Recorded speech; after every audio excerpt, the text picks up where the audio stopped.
Journey to the Center of the Earth.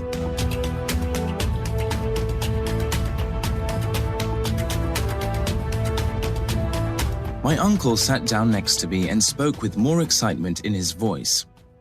Axel, we found an underground sea.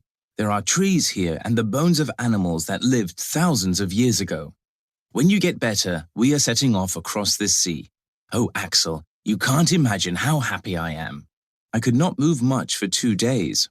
I heard Hans building a boat for us to sail in, but I could not understand how there was light. The professor explained this to me. It is a mystery, like so many things, but it is something like electricity coming from the heat of these rocks. We are inside something like a giant cave. The top of it is a few miles high. There are even clouds because of the water. I looked up and saw the clouds.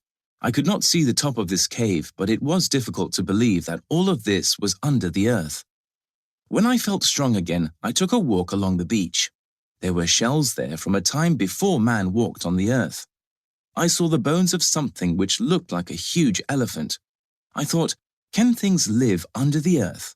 Are there any animals alive down here? The boat was ready and we were ready to sail. We left the beach and a strong wind pushed us quickly out to sea. After a few hours on this strange sea, Hans tied the pickaxe to a rope and threw it into the water. The professor wanted to know how deep the sea was. It never touched the bottom. When Hans pulled it back into the boat, its metal head looked different. There were large marks on it. What's that? Hans looked at it closely.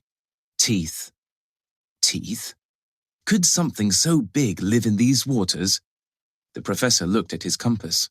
We are traveling south. If I'm right, we left Iceland when we went under the volcano.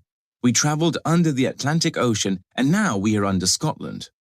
That's fantastic. But we're still not going down. I want to go further down. Suddenly, there were huge waves rocking the boat. What's happening?